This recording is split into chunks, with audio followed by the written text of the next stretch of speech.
В связи с пандемией COVID-19 большое количество мигрантов из Кыргызстана было вынуждено вернуться на родину.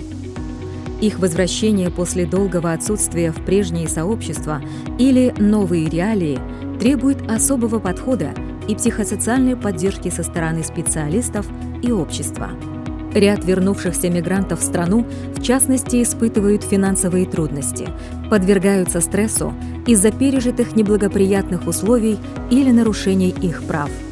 В связи с этим нарушается их психическое здоровье, а оно является неотъемлемой частью и важнейшим компонентом здоровья. Поэтому очень важно оказать своевременную психосоциальную поддержку вернувшимся мигрантам в процессе реинтеграции, ведь только тогда они смогут реализовать свои способности, противостоять обычным жизненным стрессам, продуктивно работать и вносить свой вклад в развитие общества.